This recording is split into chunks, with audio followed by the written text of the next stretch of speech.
Physics classes में आपका स्वागत है। आप इस चैनल को सब्सक्राइब कर दें और वीडियो देखें। अगर आपको पसंद आए तो लाइक, कमेंट और शेयर ज़रूर करें।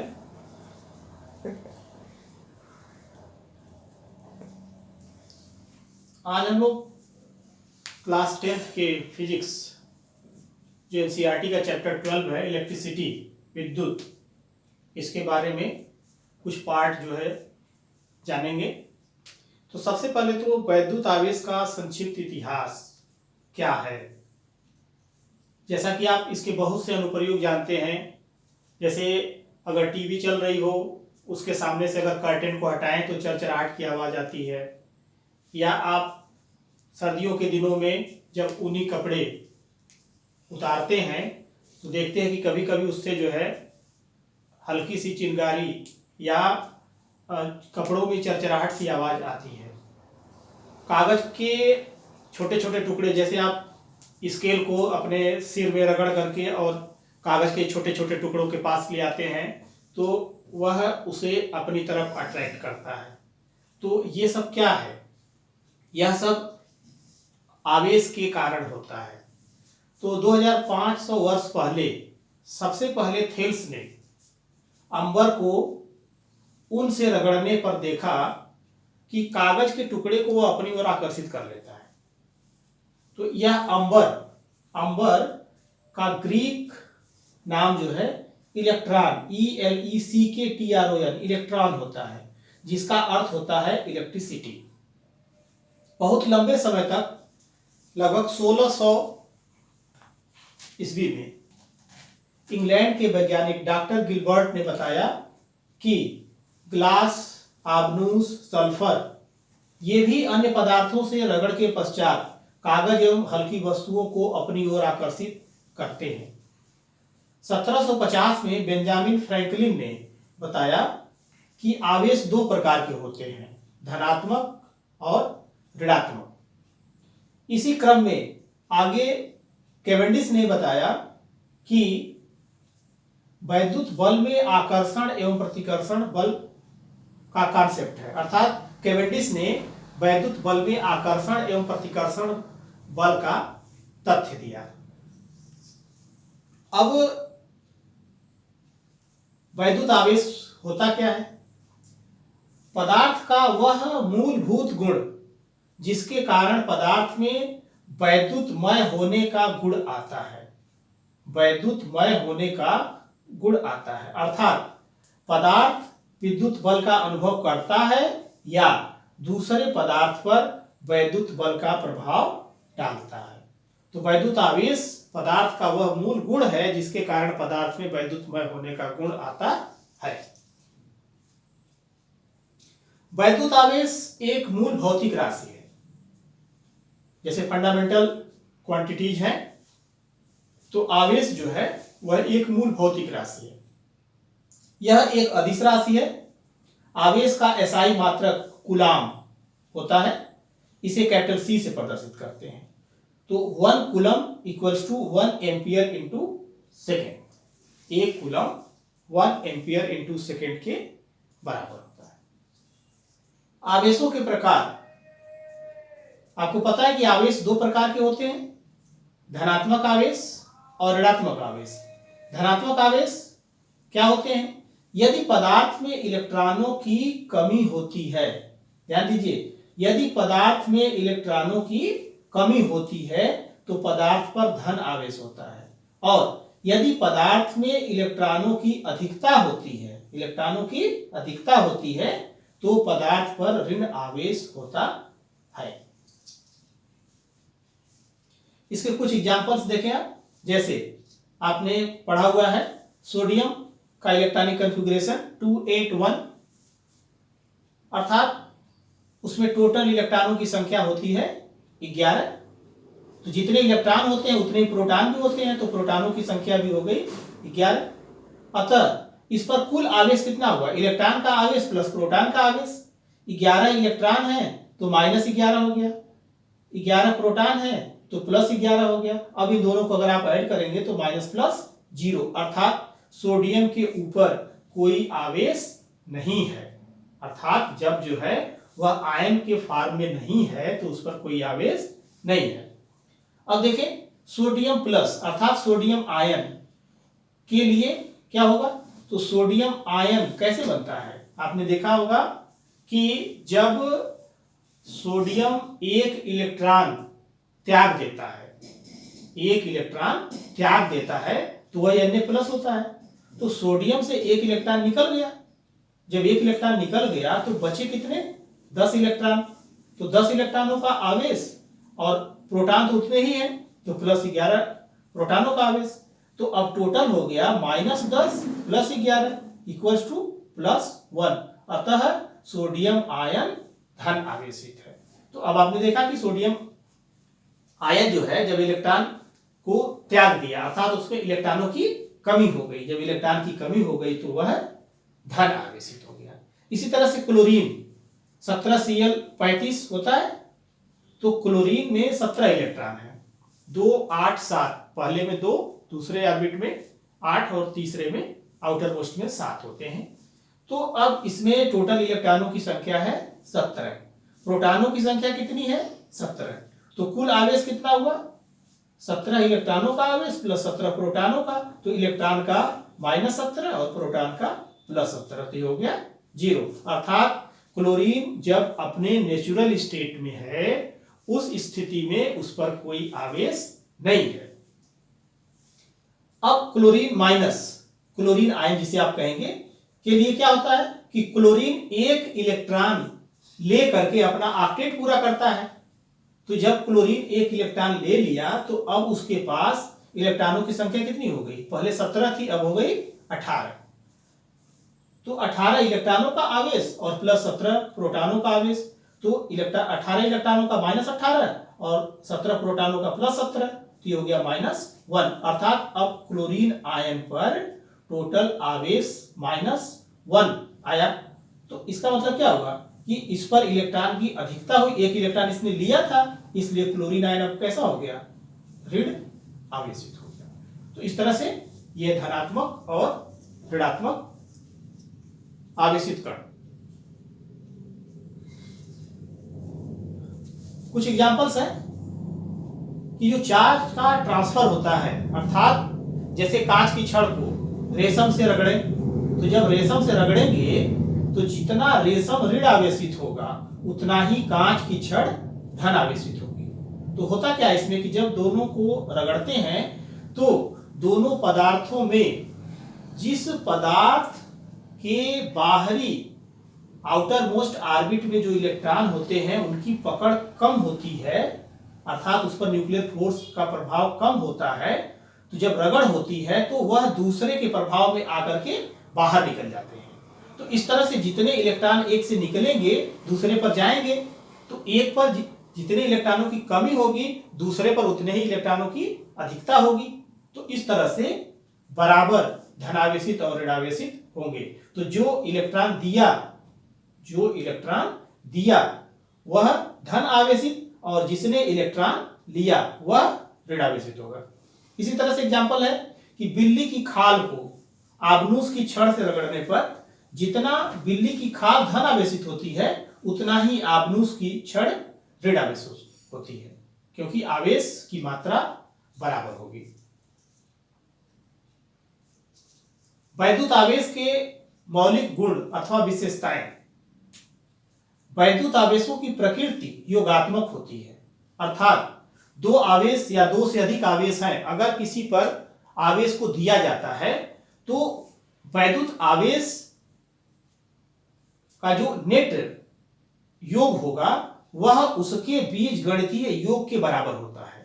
अर्थात अगर हमने एक धन आवेशित कण है और उसको कुछ आवेश हमने धनात्मक दिया तो ऐड हो गया, लेकिन अगर ऋणात्मक दिया तो दोनों के अंतर से अब कम हो जाएगा। तो प्रकृति जो है योगात्मक होती है इसकी। वैद्युत आवेश संरक्षण नियम का पालन करते हैं, अर्थात आवेश न तो उत्पन्न किए जा सकते हैं और न ही नष्ट किए जाएंगे, बल्कि यह संरक्षित रहते हैं। तो अगर एक से निकलते हैं तो दूसरे पर चले जाते हैं। वैद्युत आवेशों का क्वांटीकरण होता है Q = ±Ne, जहां N बराबर ±, 1 +-2 +-3 एंड सो ऑन। तो क्वांटीकरण से मतलब यह है कि किसी भी इलेक्ट्रॉन पर जो आवेश होगा या किसी भी कण पर जो आवेश होगा वह एक इलेक्ट्रॉन के आवेश के पूर्ण गुणक के बराबर होगा। अर्थात उस पर इलेक्ट्रॉन, एक इलेक्ट्रॉन का, 2 इलेक्ट्रॉन का, 3 इलेक्ट्रॉन का, 4 इलेक्ट्रॉन का आवेश होगा। ऐसा नहीं हो सकता कि उस पर आधे इलेक्ट्रॉन का आवेश हो। तो इसी को हम कहते हैं वैद्युत आवेशों का क्वांटीकरण। और इलेक्ट्रॉन का आवेश 1.6 × 10⁻⁻19 कूलम होता है, जो कि न्यूनतम है। समान आवेश एक दूसरे को प्रतिकर्षित तथा असमान आवेश एक दूसरे को आकर्षित करते हैं। अर्थात दोनों धन आवेश हैं तो एक दूसरे को प्रतिकर्षित करेंगे, अगर एक धन है और एक ऋण है तो आकर्षित करेंगे, अगर दोनों ऋण हैं तो दोनों एक दूसरे को प्रतिकर्षित करेंगे। गतिमान वैद्युत आवेश का परिमाण अपरिवर्तित रहता है, जिसको कि इनवेरियंस कहा जाता है। अर्थात जब कोई वस्तु गति कर रही है और उसी के साथ अगर कोई आवेश भी गति कर रहा है तो आवेश के परिमाण पर, उसके मैग्नीट्यूड पर कोई प्रभाव नहीं पड़ता है। वैद्युत धारा, धारा क्या होती है? किसी चालक में आवेश प्रवाह की दर को वैद्युत धारा कहते हैं। आवेश प्रवाह की दर अर्थात वैद्युत धारा बराबर वैद्युत आवेश बटा समय। तो वैद्युत आवेश को हम Q से दिखाते हैं, समय को T से और धारा को I से। तो I = Q/T या कह सकते हैं Q = I × T। SI पद्धति में धारा का मात्रक एम्पियर होता है, इसे कैपिटल A से निरूपित करते हैं। धारा का जो मात्रक एम्पियर है, बड़ा मात्रक है, तो जहां धारा सूक्ष्म होती है वहां पर हम इसे मिली एम्पियर और माइक्रो एम्पियर में नापते हैं। तो 1 milli ampere = 10⁻³ ampere, 1 micro ampere = 10⁻6 ampere. तो अगर कहीं पर क्वेश्चन में धारा मिली एम्पियर या माइक्रो एम्पियर में दी गई है तो इस कन्वर्जन फैक्टर से मल्टीप्लाई करके उसे पहले आप एम्पियर में कन्वर्ट कर लेंगे। अब 1 एम्पियर धारा क्या होती है? तो इस परिभाषा से जो आपने निकाला कि I = Q/T से अगर हम Q की वैल्यू 1 कूलम, T की वैल्यू 1 सेकेंड ले लें तो I = 1 एम्पियर। अर्थात किसी चालक के बंद परिपथ में 1 सेकेंड में 1 कूलम वैद्युत आवेश प्रवाहित हो तो परिपथ में प्रवाहित वैद्युत धारा का मान 1 एम्पियर होगा। तो 1 कूलम आवेश 1 सेकेंड में प्रवाहित हो तो बहने वाली धारा का मान 1 एम्पियर होगा। वैद्युत धारा को अमीटर से मापा जाता है, क्योंकि वैद्युत धारा को नापने के लिए कोई यंत्र चाहिए। जिस यंत्र से नापा जाता है उस यंत्र को अमीटर कहा जाता है। और अमीटर को हमेशा किसी भी परिपथ में श्रेणी क्रम में जोड़ा जाता है। वैद्युत धारा की दिशा, इस फिगर से आप देखें कि यह एक वैद्युत सेल है। सेल का ये धनात्मक सिरा है और ये ऋणात्मक सिरा है। तो धारा का जो प्रवाह है सेल के अंदर ऋण से धन सिरे की ओर होती है और बाहर की ओर कैसे होगी देखिए। तो होता क्या है कि जब यहां से इलेक्ट्रॉन, इस सिरे से देख रहे होंगे कि इलेक्ट्रॉन ये निकल करके और ऐसे चल रहे हैं ये, और इस सिरे पर जाकर के समाप्त हो रहे हैं।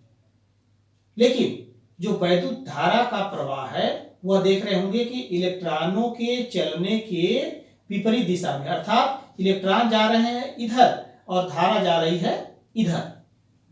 तो इलेक्ट्रॉनों के चलने के विपरीत दिशा में वैद्युत धारा का प्रवाह होता है। तो I की जो दिशा होती है किसी भी सेल में या बैटरी में बाहर के परिपथ में धन से ऋण की ओर और सेल के अंदर ऋण से धन की ओर होती है। तो ये इसे इलेक्ट्रॉन का प्रवाह की दिशा के अपोजिट डायरेक्शन में जो दिखाया जाता है इसे कन्वेंशनल करंट कहा जाता है। कन्वेंशनल मीन्स हो गया कि हम धन आवेशित कण जिस दिशा में गति करते हैं उसी दिशा में धारा का मापन करते हैं। तो यहाँ पर धन आवेश जिस दिशा में गति करते हैं उसके विपरीत दिशा में इलेक्ट्रॉन गति करते हैं। इसीलिए बाह्य परिपथ में हमेशा इलेक्ट्रॉन ही गति करते हैं, इसलिए दिखाया जाता है कि इलेक्ट्रॉन के प्रवाह के विपरीत दिशा में वैद्युत धारा का प्रवाह होता है। वैद्युत परिपथ क्या होता है? किसी चालक का ऐसा बंद तथा सतत मतलब हो गया कि कंटिन्यूअस, कहीं ऐसा ना हो कि बीच में ब्रेक हो, परिपथ जिसमें वैद्युत धारा वैद्युत स्रोत के एक टर्मिनल से होकर दूसरे टर्मिनल तक प्रवाहित होती है। किसी चालक का ऐसा बंद और सतत परिपथ जिसमें वैद्युत धारा वैद्युत स्रोत के एक टर्मिनल से होकर दूसरे टर्मिनल तक प्रवाहित होती है उसे वैद्युत परिपथ कहते हैं। तो ये देखिए फिगर एक वैद्युत परिपथ का, एक ये बैटरी है, इस बैटरी में धनात्मक सिरे से इस बल्ब का एक सिरा जोड़ा गया है और उसी का एक सिरा वोल्टमीटर के प्लस से जोड़ा गया है। इसी तरह इसका नेगेटिव सिरा एक कुंजी, बंद कुंजी, ये सिंबल जो दिखाया गया बंद कुंजी, और इससे ये अमीटर जो धारा मापने का काम करता है इससे ये जोड़ा गया है और इस सिरे पर आ गया इसका वोल्टमीटर। अब आप ये देख रहे होंगे कि जैसे ही कुंजी को बंद करते हैं इसमें धारा का प्रवाह होने लगता है और ये वैद्युत बल्ब ग्लो कर जाता है। तो इसका मतलब हो गया कि यह परिपथ बंद परिपथ है, क्योंकि अगर इस कुंजी को ओपन कर दिया जाए, खोल दिया जाए तो इसमें वैद्युत धारा का प्रवाह नहीं होगा, तो वह खुला परिपथ कहा जाएगा, बंद परिपथ नहीं कहा जाएगा। वैद्युत विभव क्या होता है? वैद्युत विभव इलेक्ट्रिक पोटेंशियल एकांक धन आवेश को अनंत से वैद्युत क्षेत्र के किसी बिंदु तक लाने में किए गए कुल कार्य को उस बिंदु पर वैद्युत विभव कहते हैं। जैसे ये देखें कि एक ये धन आवेश है और ये जब धन आवेश है तो जो वैद्युत बल रेखाएं हैं इसकी चारों तरफ बाहर की तरफ निकलती हैं, तो ये बाहर की तरफ निकलेंगी। अब ये अनंत से एक कूलम आवेश को इस क्षेत्र के प्रभाव में किसी बिंदु P पर ले आते हैं। तो अगर इस +1 कूलम, ये भी धनात्मक और ये भी धनात्मक, तो दोनों एक दूसरे को क्या करेंगे? प्रतिकर्षित करेंगे, एक दूसरे पर विरोधी बल लगाएंगे। तो यह इसको इस क्षेत्र में लाने में, खींच कर लाने में कुछ कार्य करना पड़ेगा। जो कार्य किया जाता है वही कार्य इस बिंदु पर वैद्युत विभव को प्रदर्शित करता है। तो इसी तरह से आप कहते हैं कि एकांक धन आवेश को अनंत से वैद्युत क्षेत्र के किसी बिंदु तक लाने में किए गए कुल कार्य को उस बिंदु पर वैद्युत विभव कहते हैं।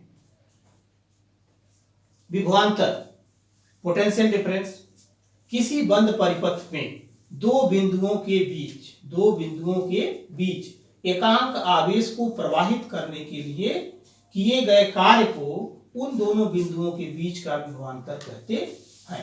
तो विभवांतर बराबर हो गया आवेश प्रवाहित करने में किया गया कार्य बटा प्रवाहित आवेश, अर्थात V बराबर W बटा Q, W किया गया कार्य और Q प्रवाहित आवेश, इसका SI मात्रक वोल्ट होता है। अब 1 वोल्ट किसे कहेंगे? तो ये जो परिभाषा आपको मिली V = W/Q, तो इससे अगर आप W = 1 जूल, Q = 1 कूलम रख लें तो V = 1 वोल्ट मिलेगा। अर्थात किसी बंद परिपथ में वैद्युत चालक के दो बिंदुओं के बीच एक कूलम आवेश को एक बिंदु से दूसरे बिंदु तक लाने में किया गया कार्य 1 जूल हो तो उन बिंदुओं के बीच विभवांतर 1 वोल्ट होता है। या ऊपर वाले परिभाषा से आप कह सकते हैं कि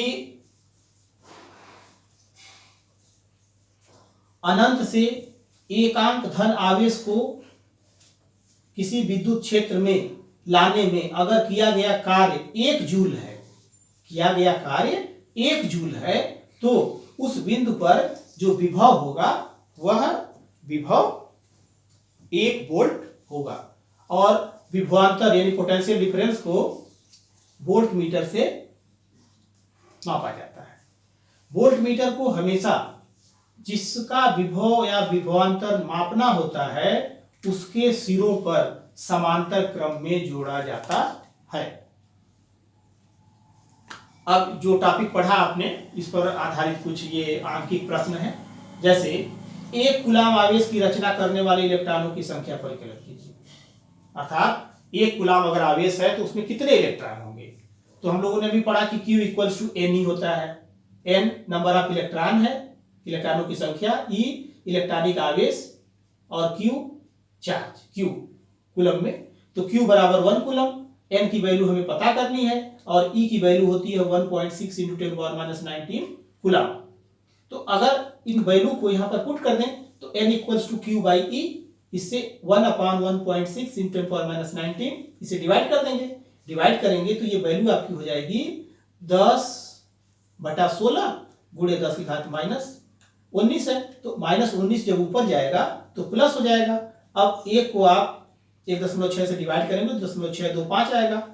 अब ये दशमलव को हम 1 अंक तक ले आएंगे तो इसमें से 10 को निकाल लें, अर्थात 1 0, तो ये 10⁻18 हो जाएगा और ये हो जाएगा 6.25। तो टोटल आ गया 6.25 × 10⁻18 इलेक्ट्रॉन। तो 1 कूलाम आवेश इतने इलेक्ट्रॉनों के आवेश के बराबर होता है। अर्थात 1 कूलम में 6.25 × 10⁻18 इलेक्ट्रॉन होते हैं।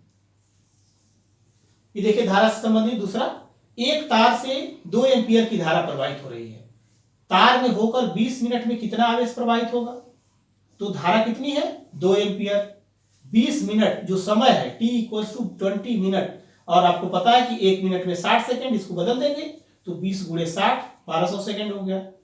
Q बराबर I × T, I की वैल्यू 2 एम्पियर और T की वैल्यू 1200 सेकेंड, तो इस तरह से हो गया 2400 कूलाम। अर्थात उस तार से होकर के 2400 कूलाम आवेश प्रवाहित होगा। किसी वैद्युत बल्ब के तंतु में से 0.5 × 10⁻³ मिली एम्पियर वैद्युत धारा आधे घंटे के लिए प्रवाहित होने पर परिपथ में प्रवाहित आवेश ज्ञात कीजिए। I की value 0.5 × 10⁻³ milli ampere, milli ampere है, इसको हम बदलेंगे एम्पियर में, तो एम्पियर में बदलने के लिए 10⁻³ से मल्टीप्लाई करेंगे। मल्टीप्लाई कर दिया तो ये आ गया, ये वैल्यू इससे कैंसिल हो जाएगी तो बच गया 0.5 एम्पियर। समय आधा घंटा, तो t equals to 30 minute, 1 minute बराबर 60 सेकेंड, 60 से गुणा कर दिया तो ये आ गया आपका 6 × 18 और 2 0 1800 सेकेंड। Q बराबर I × T, I की वैल्यू 0.5 × T की वैल्यू 1800 सेकेंड, मल्टीप्लाई कर देंगे तो ये आ गया आपका 900.0, दैट इज 900 कूलाम। अतः परिपथ में प्रवाहित कुल आवेश 900 कूलाम होगा।